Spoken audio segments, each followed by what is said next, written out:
Okay, before I begin on alcohol, just a reminder, next Tuesday during the lecture time slot, it is your MSA, alright? The time given is 45 minutes, okay?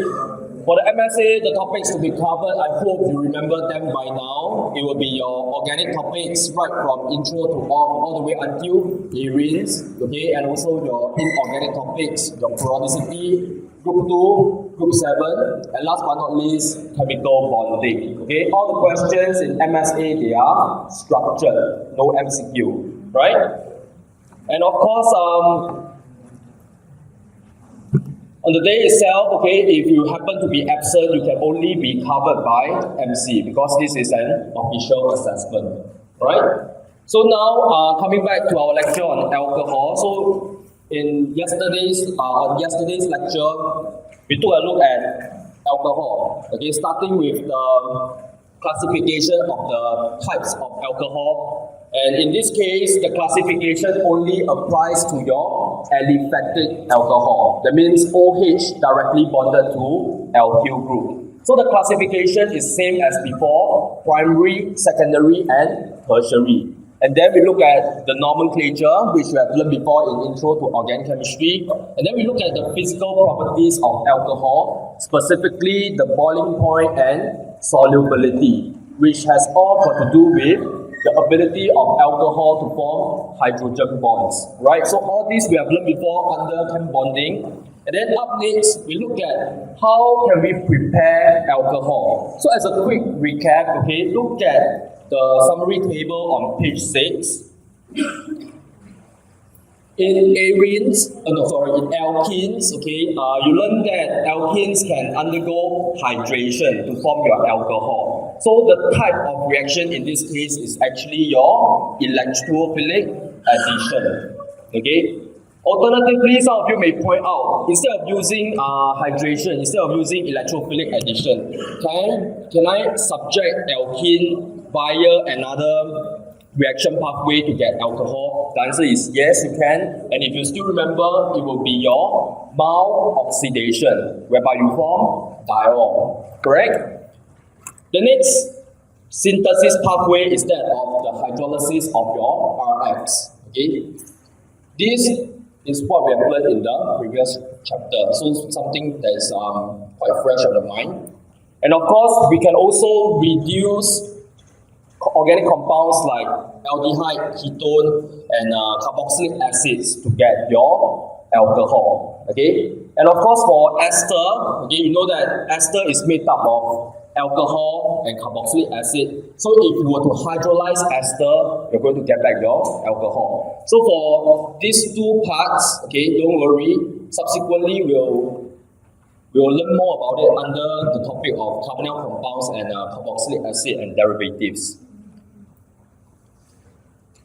So yesterday, I also looked at the type of reactions that alcohol can undergo. First and foremost, okay, all organic compounds can be combusted in the presence of excess oxygen. So in the case of alcohol, it can be combusted to form your carbon dioxide and water. And the challenge in this lies in the writing of balance equation, right? And the next point that I look at is that of, okay, if you were to look at the structure of alcohol, okay, the reactions can occur at two positions. Number one, it involves the fission of your OH single bonds, and number two, the fission of your CO single bonds. So let's take a look at the first scenario, okay, the fission of the OH single bonds.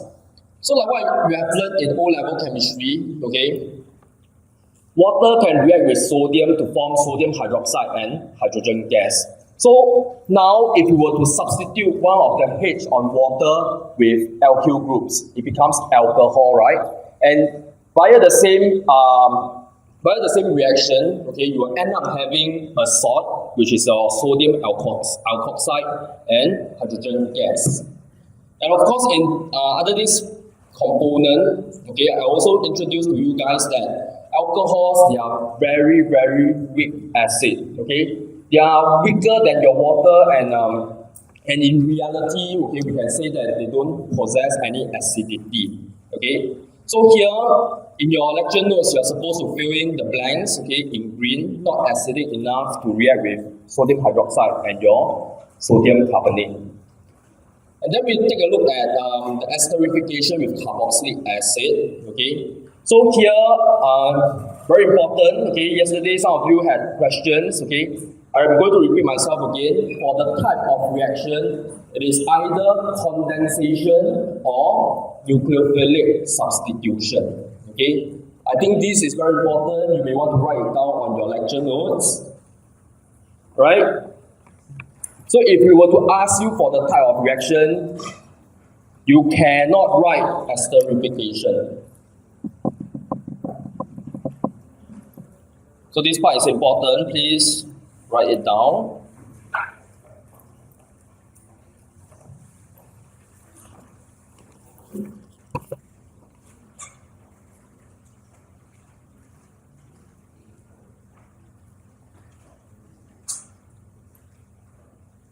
Okay, so the reaction between alcohol and carboxylic acid, other than getting the ester, the byproduct will be that of water. Okay, so now let's take a look at how the reaction occurs.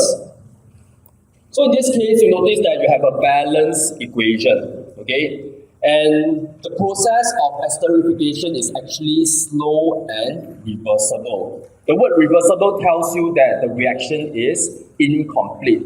At the end of the day, you are going to get a mixture of both the reactants and product, right? So for esterification, other than your alcohol and the carboxylic acid, the reagents and condition also involves the use of corn H2SO4 heat under reflux. Okay, in this case, the role of the corn H2SO4 is that of a catalyst. So you may want to write it down, okay, here it is a catalyst. Throughout the entire organic syllabus, okay, you realize that corn, or rather H2SO4 has many roles to play. So it will be good for you guys to make a clear note as to under what situation, what role is H2SO4 playing, okay?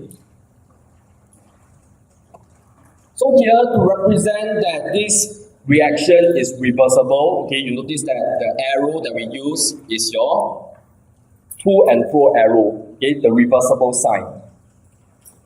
And here the important thing is to know that water molecule is produced after the reaction. So if you recall what we have learned in Intro to Organic Chemistry, the definition of condensation, which means the production of a small molecule, usually water. Okay, and I think it would be good to know how on earth water is being produced. In this case, okay, you notice that on your alcohol there is the H, and then on your acid you have the OH. So these two will combine to produce the water. So to enhance this understanding, okay, I've used a different color coding in the example. So here, the OH of the acid is highlighted in yellow.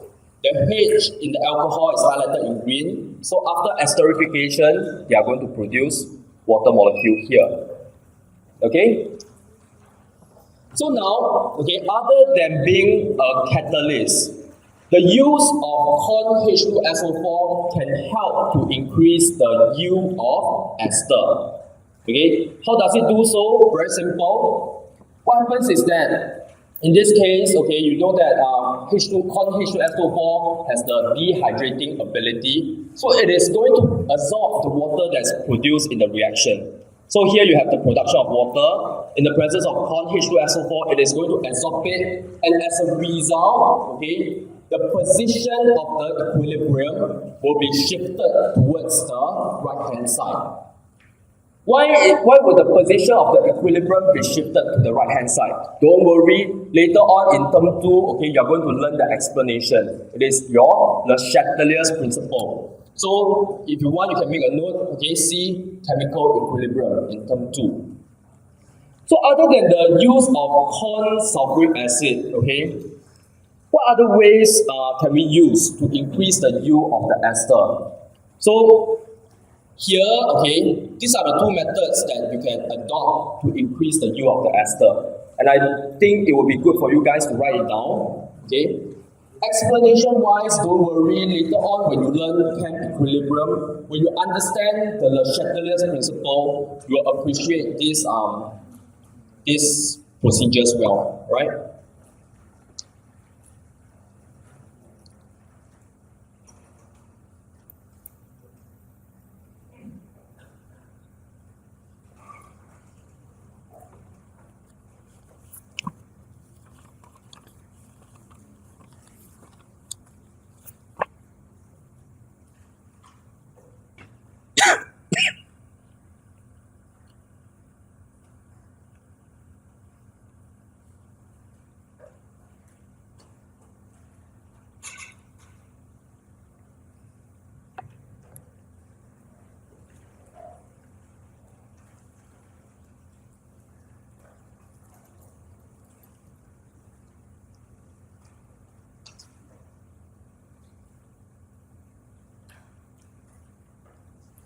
So just now I mentioned that to increase the yield of the ester, okay, the corn H2SO4 will remove the water that is produced, and this will in turn affect the position of the equilibrium. So you know that, okay, the products formed are both water and ester. So instead of removing the water, okay, we can now remove the ester. How? By using distillation. Okay, as soon as it is formed, we distillate it off, and this will also shift the position of the equilibrium to the right hand side. Alternatively, okay, if you don't want to affect the product, if you don't want to change anything to the product, you can do something to the reactant. In this case, you increase the concentration of the reactant, either your alcohol or acid, and the equilibrium will be shifted to the right hand side towards the product. Okay, so the explanation, don't worry, later on in term 2, Le Chatelier's principle is what you use to explain. Okay. So some of you may ask me, since the use of alcohol and carboxylic acid, okay, the reaction is not complete. Is there any way whereby we can make the reaction complete? The answer is yes. So in this case, you have to use a more reactive reactant. And where are you going to use this more reactive reactant? Okay, you are going to substitute the acid. Okay, instead of using the carboxylic acid, you use the acid chloride, which is more reactive. And as a result of this, okay, you notice that now the reaction is going to be complete. It is not going to be reversible. And at the same time, given the fact that it is more reactive, you are going to use a milder reaction condition. There is no need for heating. Same as before, okay, the type of reaction is either condensation or nucleophilic substitution. Okay, why condensation? Because in this case, a small molecule is being produced, and that comes in the form of HCl. So on my screen, you notice that on the equation itself, I've used color coding to show you how, or rather to show you where the HCl comes from. Okay, it is, if you can understand how water is being produced in the esterification earlier on, then the HCl production, you can appreciate it as well. Okay, Ken? So, as a quick recap, okay, we have already covered the key examples of reactions involving OH breaking. Alright, so up next, we are going to move into the third type, which is the CO breaking.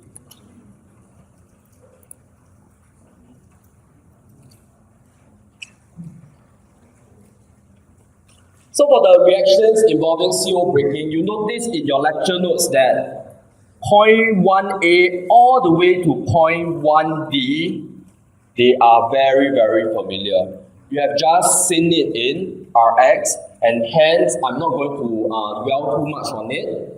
Here, the only thing I want you guys to take note will be this.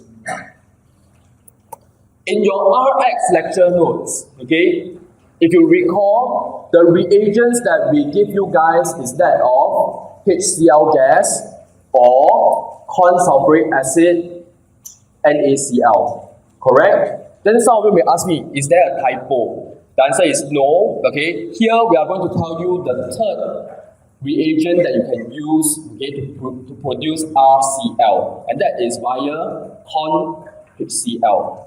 So here I would like you guys to take down the following notes. Okay, although corn HCl can also produce your primary and secondary alcohol, in reality it is not preferred. Okay, instead it is used to produce your tertiary alcohol. The presence of the zinc chloride catalyst and corn HCl, okay, under heating, these particular reagents and conditions, they are used to produce your tertiary alcohol. On the other hand, zinc chloride and HCl gas or NaCl and concentrated H2SO4, they are commonly used to produce your primary and secondary alcohol, right? So we are giving you this additional information just in case Cambridge asks you like what are the products from they're using corn HCl. At least you will be able to answer. In addition, okay, you notice that here for RBR and RI, right, heating is required, okay, and as a result of this heating, okay, it will lead to the production of side product. You will get to see this application in your RX tutorial, question 12.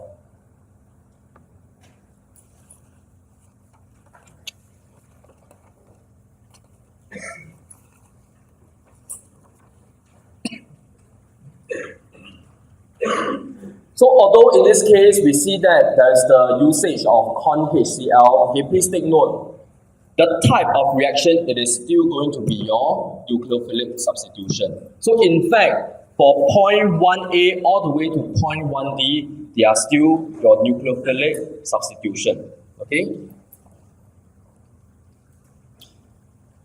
So as mentioned before, okay, anything highlighted in green, you got to take down in your lecture notes, fill in the blanks, okay? And all these we have already seen in RX. So just quickly take down the reagents and conditions. In case you forget, okay, here we can only have PCl5. You are not going to have PBr5, you are not going to have PI5. Why? Because in this case, Br and I, they are large atoms, okay? So when you try to form PBr5 or PI5, it is going to cause overcrowding at the phosphorus center. And when there's overcrowding, it means that this species, this molecule will experience steric hindrance, right? As a result of the steric hindrance, the molecule will be unstable and hence, okay, the production of this molecule is disfavored. So in case you forget, okay, write this down. And if you want a simple reason, you can put steric hindrance in these two molecules. That's why it is unstable.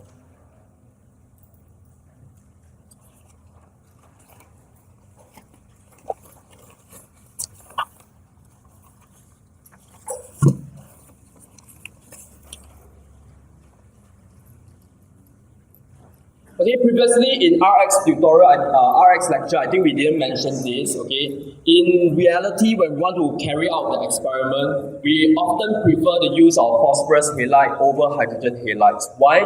Because phosphorus halides are relatively more resistant towards acid, and hence the chances of forming side products will be lower, right? And this one about thionyl chloride SOCl2, okay.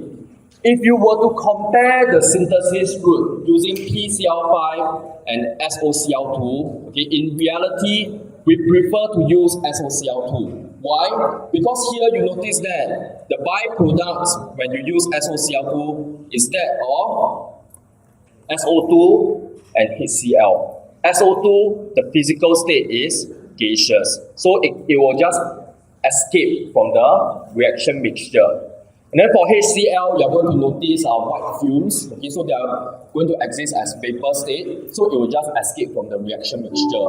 So at the end of the day, in your reaction mixture, okay, the product that you obtain is this, RCl. On the other hand, for PCl5, okay, other than your HCl white fumes, POCl3 actually exists as the liquid state. So it is more difficult to separate the products. Okay, so in reality, when we want to carry out experiment, we prefer to use SOCl2 because the need to purification is being minimized.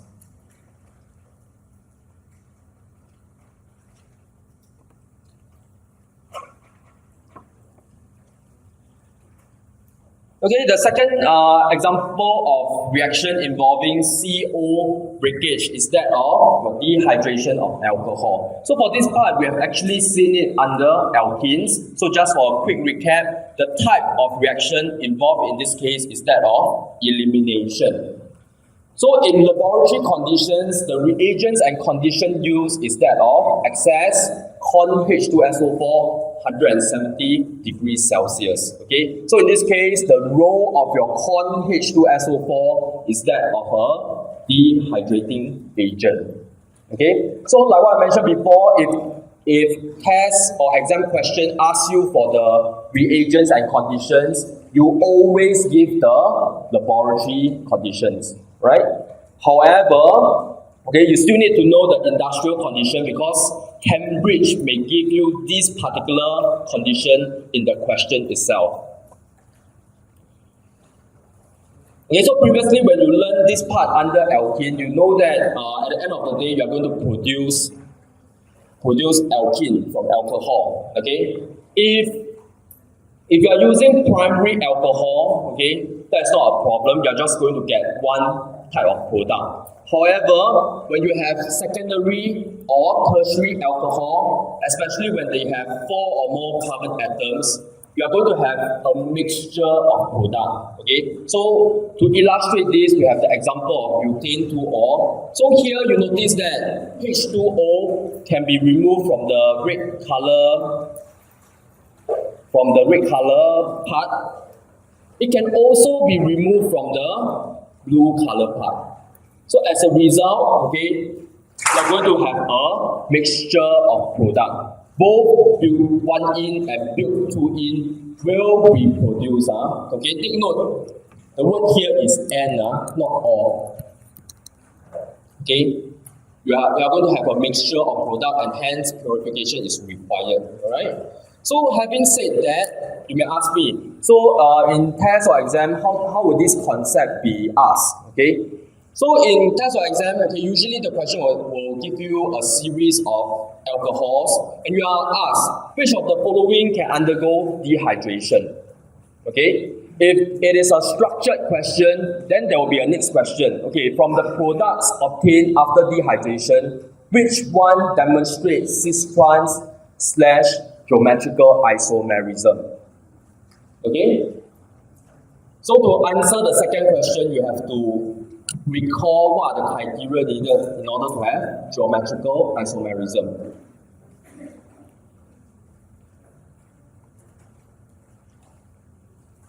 Okay, so now, before I move on, okay, some of you may ask me, if that's the case, okay, how do I know which type of alcohol can undergo dehydration?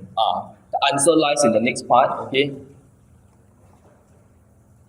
I think some of you are still copying this, okay, quickly copy it down.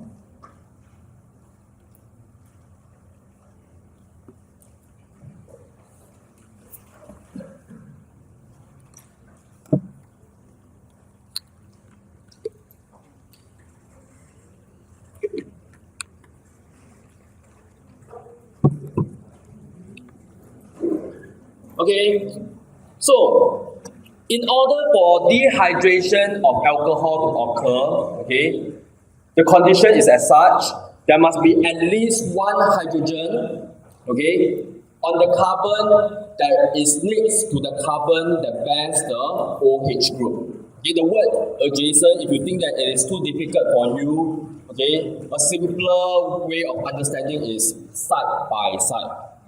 So in the case of phenyl methanol, this is the carbon that bears the OH group, correct? So the side-by-side carbon, where is it? It is here, right? This is your side-by-side carbon. And you look at this carbon, this is a sp2 hybridized carbon, okay? It does not have hydrogen. And as a result, it cannot undergo dehydration. Okay, so in order for alcohol to be dehydrated, okay, the condition is here. There must be at least one hydrogen atom on the carbon that is next to the carbon that has the OH functional group. Right?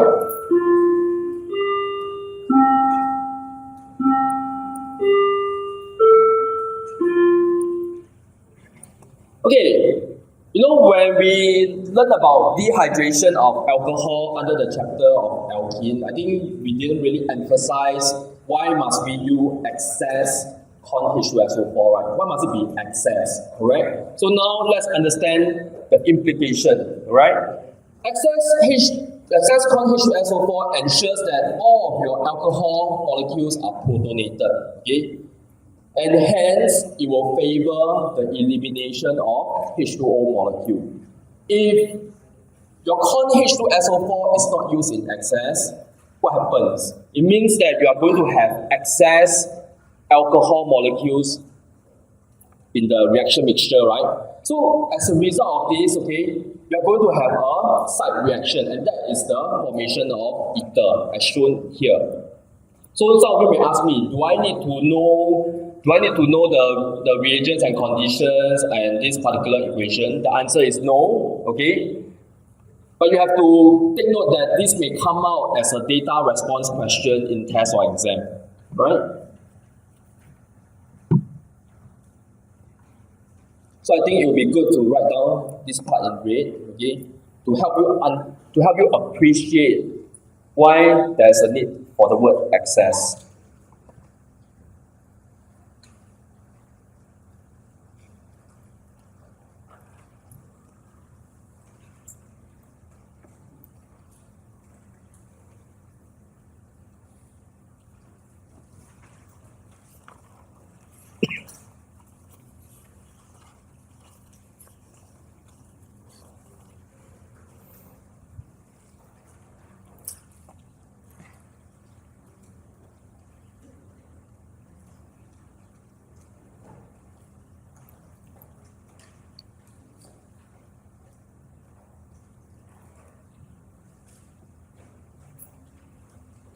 Okay, probably your elder siblings or maybe parents, okay, when they open a bottle of, let's say, red wine, they will want to drink it as soon as possible, right? Okay, they will try to avoid leaving the open wine in air for too long. Okay, there is a reason for it, because if you were to leave the wine in air for too long, what happens is that the taste will be funny, will be weird, okay? It will have a sour taste. So what is the cause of this sour taste, okay? So coming back to chemistry, it is actually your oxidation of ethanol into ethanoic acid. It becomes vinegar sour, right? So here, in the laboratory condition, okay, how do we oxidize alcohol? Very simple. The use of an oxidizing agent, okay, which can either be KMnO4 or K2Cr2O7, okay, in the presence of acidic medium as contributed by H2SO4, and of course you need to heat under reflux, okay. So here for this part on oxidation of alcohol, okay, in this process, it involves the removal of at least one hydrogen from the carbon that bears the OH. So for primary alcohol, you notice that this is the carbon that is directly bonded to OH, and since it is a primary alcohol, okay, the other substituents will be two hydrogens. So if there are two hydrogens, it means that it can undergo two-step oxidation, right? It can first be oxidized into aldehyde. Okay, so aldehyde here, there is a hydrogen, which can then be oxidized into carboxylic acid. Correct? This is what we expect. But in reality, right, when you use a very strong oxidizing agent, okay, or in fact, okay, if you use a slightly weaker oxidizing agent in the form of K2Cr2O7, alcohol, your primary alcohol, will be readily oxidized into carboxylic acid. It is going to be very difficult to obtain your aldehyde. Why? Because aldehyde, okay, is reactive under oxidative condition. It will just want to become carboxylic acid.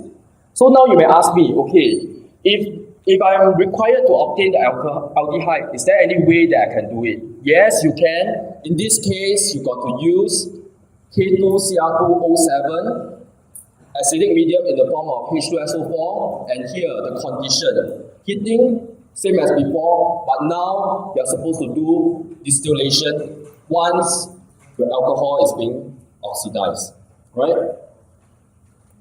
So some of you may ask me, okay, can I don't use the dichromate? Can I just stick to KMNO4? The answer is no, right? KMNO4 is a stronger oxidizing agent than your dichromate. So once you use KMNO4, okay, primary alcohol will straight away be oxidized into your carboxylic acid. So please take note.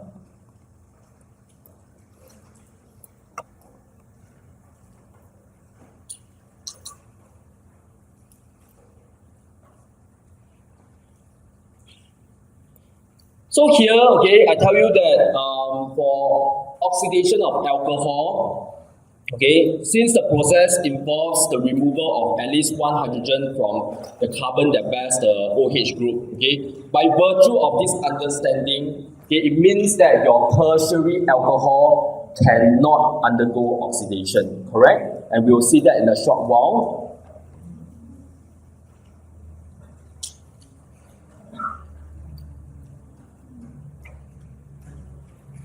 So in case some of you have forgotten what on earth is a distillation, okay, the setup is as shown on the next page.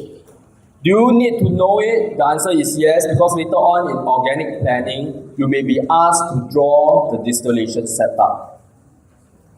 Okay, the important thing that I need you guys to know about the distillation setup is the water, the flow of the water in the water condenser, right? So it is in at the part nearer to the receiver end, okay, and the water will go out nearer to the reaction vessel.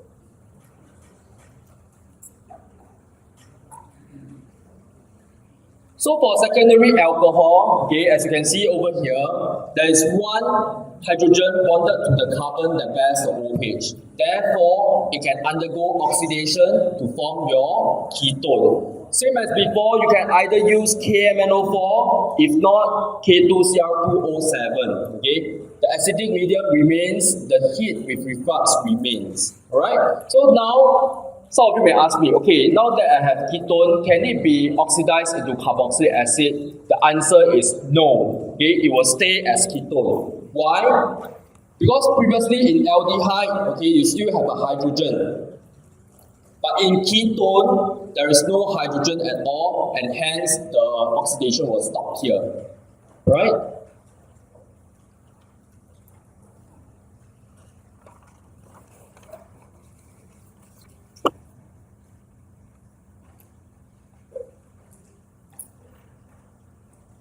So as mentioned earlier, okay, tertiary alcohol, there's no way it can be oxidized. It will just stay as alcohol. So having looked at the different types of oxidation, right, involving, or rather having looked at the oxidation involving different types of alcohol, what does it mean for me? What does it mean for me as a student? It means that, okay, this is one of the way that you can use to distinguish between primary, secondary, and tertiary alcohol.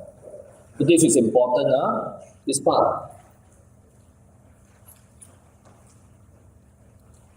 Okay, next you have the summary of oxidation of alcohol, which I'm not going to dwell too much.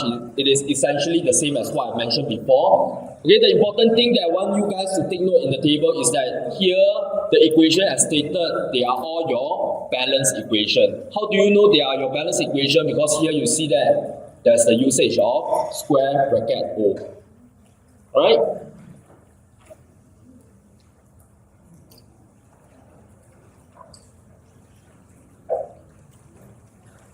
Okay, to test how much you have understood from my teaching thus far, okay, now let's try to do exercise 1 within the next 3 minutes, okay? Can you guys attempt this question?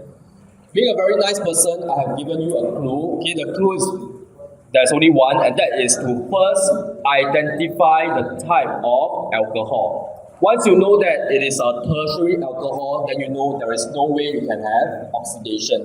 If it's a primary alcohol, you know the product form will be your carboxylic acid. If it's a secondary alcohol, the product form is your ketone. Alright?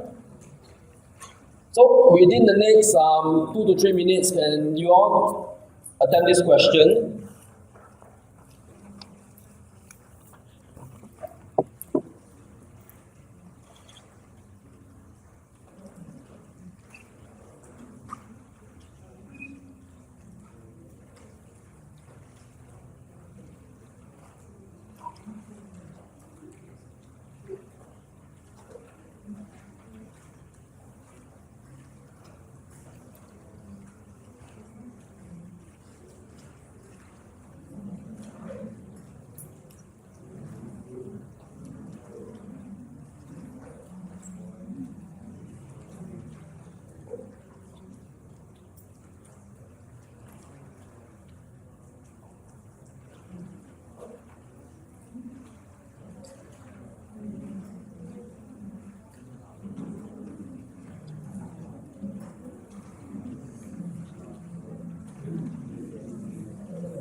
It seems like quite a number of you still have difficulty trying to do this question. Actually, this question is very simple, right? The first thing that you need to do is to identify the type of alcohol. Is it primary, secondary, or tertiary? Okay? Once you can identify the type of alcohol, then the next thing is, if it's a tertiary, there is no oxidation, it remains the same. If it's a secondary alcohol, it will be oxidized into ketone. If it's a primary alcohol, it is carboxylic acid. Here you don't have to worry about the reagents and condition, because here it is stated in the question, the reagent that you're going to use is dilute acidified sodium dichromate, right? All I need you to do is to write the final product, if any.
Okay, Tom, let's go through the answer, okay, for the first alcohol, right? The carbon that bears the OH is as highlighted in yellow, okay, over here. And you look at this carbon, it is bonded to one R group, 2 hydrogen. So what type of alcohol is this? Primary, right? So if it's a primary alcohol, what happens? It is going to be oxidized into carboxylic acid. Correct? So instead of having your H2OH, okay, now what happens is that you are going to form your C double bond O and COH. Correct? So the answer is as given over here. Okay? It is the same carbon as highlighted in yellow in the alcohol. So now instead of having CH2OH, it becomes COOH. Right? Next, part 2. The carbon that bears the OH is highlighted in blue. What is the type of alcohol? You have one R group, one hydrogen, and another R group. So it should be secondary, right? So if it's secondary, okay, instead of having the H, you're going to strike it out. Instead of having the OH, you're also going to strike it out. What happens is that you're going to form C double bond O to get your ketone. So this is it, ketone. For part 3, this is the carbon that bears the OH. It is bonded to 3 R groups, 3 methyl groups. Therefore, this is a tertiary alcohol. And is there any reaction? The answer is no. Okay, so it's not oxidized. This part is a partial skeletal structure, right? The carbon that bears the OH is highlighted here. So you look at this carbon. It has one R group, 2 R group, and then it is bonded to a hydrogen. Okay, don't forget your hydrogen over there. So this is your secondary alcohol. Secondary alcohol, they are going to be oxidized into ketone. Right, so you replace it with C double bond O. So these are the answer. Okay, I hope you are checking your work and to fill up any missing gaps.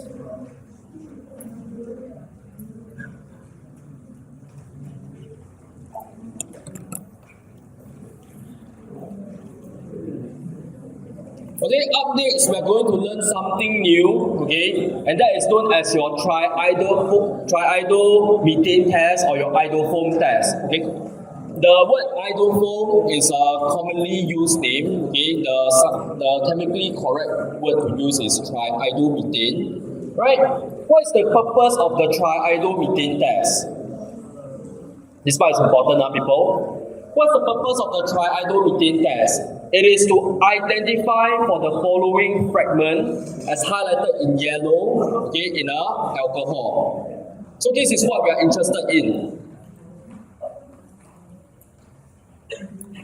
We want to identify whether a compound has the highlighted fragment or not. Right? The R group, I don't care. The R group can be a hydrogen, it can be an alkyl group, it can be a benzene ring. Okay, I don't care, it's not important. The important thing, it must have this fragment over here. Okay, can you highlight this fragment in your lecture notes? Okay, you need to identify this. Right? The fragment is highlighted in yellow. Okay, the type of reaction involved in idofoam test is that of oxidation, right? Oxidation.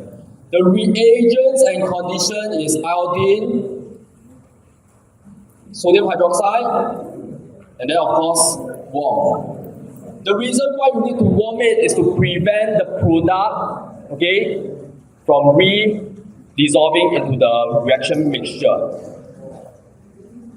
Alright, so people in probably in some other notes, textbooks, okay, you notice that they use alkaline iodine as the reagent and condition. Okay, so please take note if the question were to ask you to state the reagents and condition, okay, same as before, you have to define what constitutes the alkaline medium. And in this case, it is sodium hydroxide. Okay, in your answer, you cannot just write alkaline iodine. You must put sodium hydroxide iodine, right? So now what happens? Okay, if you have that particular fragment, it will give you the following result. Okay, this is the observation that you will notice. a pale yellow PPT of CHI3 will be produced. Okay, and if you happen to do it in the lab, you notice that it has a characteristic antiseptic smell, something like your Dettol, right? Okay, other than the alcohol fragment as highlighted above, please take note that subsequently in the chapter under carbonyl compounds, hydrophone test can be used to identify this particular fragment over here. Alright? So you have to take note of this as well. And in your lecture notes, memorize. Why? Because in test and exam, they often ask you to write the equation for the hydrophone test. So no choice, this you have to commit to your memory.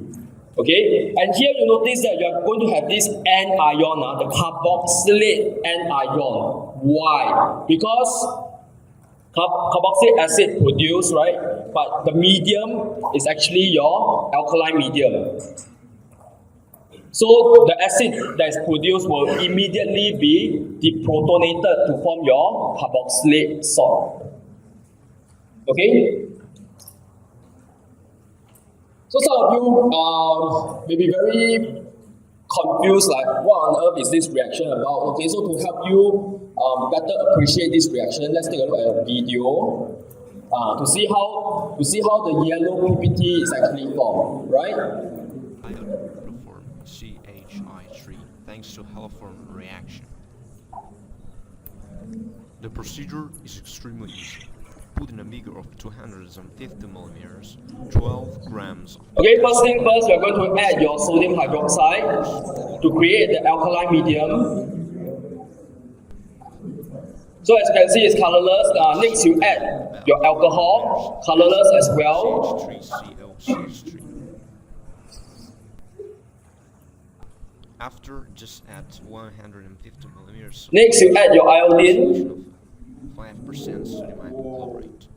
Molecular iodine form instantly. What's going on with the operation? Okay, most of the time we require some form of warming, but I think in this case, it doesn't seem like it. Never mind, we just stick to what is stated in your lecture notes. Okay, as you keep on stirring, you realize that it has become yellow in color, right? Particles won't precipitate immediately. But this is optional.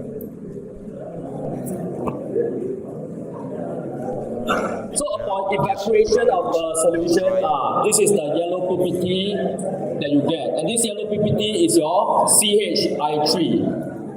Okay, Ken?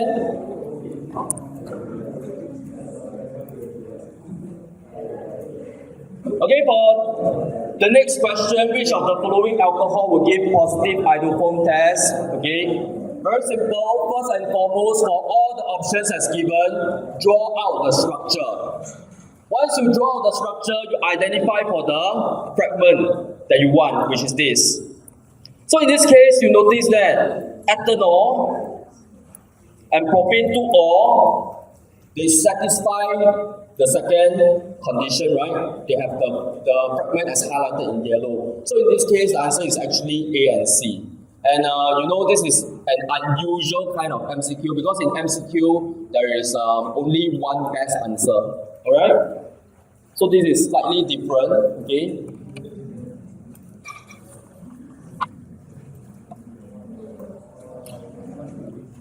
Okay, now to test for the presence of alcohol, you have a series of reactions which you can consider. The first thing is you may want to add PCl5 to the unknown and then stir it at room temperature. Okay, so if it is alcohol, you notice that white fumes of HCl gas will be produced. Here, I want you guys to take note of the following. If you have carboxylic acid, it will also give you the white fumes of HCl because carboxylic acid can also undergo the nucleophilic substitution. So you have to be careful, right? At the same time, phenol, which is OH group directly bonded to benzene, it will not react with PCl5. It does not undergo nucleophilic substitution. Why? Because the lone pair of electrons on O can delocalize, and this results in your partial double bond corrector. Sounds familiar? In the last lecture, okay, for the for the Cl directly bonded to your benzene ring, that's where your explanation comes from. Okay? So please take note. The next test that you can consider is that of your isoform test. Okay? So here it is to identify these two particular fragments. And then now you may ask me, wow, if listen. If I observe the formation of the yellow PPT, then how will I know whether is it a carbonyl compound or is it an alcohol? So you need to do the next step of reaction, and that is to perhaps you can react it with sodium. If there is a reaction, it means that it is alcohol. Right? Alternatively, you may use the distinguishing test that will be taught to you in carbonyl compounds. Right? And then for the oxidation reaction, listen. Okay, it is to help you distinguish between primary, secondary, and tertiary alcohol. Okay, so please take note that your aldehyde can also be oxidized into carboxylic acid and hence give you the same observation. So in this case, you will still need to do another step of distinguishing test, and that is to distinguish between your primary alcohol and aldehyde. So the test that you can take, for example, will be the addition of sodium metal, right? Okay, people, for exercise 3, I'm going to leave it to you guys to do it over the weekend, okay, to see how much you have learned from today's lecture. So, next Tuesday, okay, there is no, next Tuesday, okay, there is no lecture, okay, because of MSA. We'll continue with the lecture on Thursday. Alright, we'll finish up the part on phenol. Alright? Okay, thank you.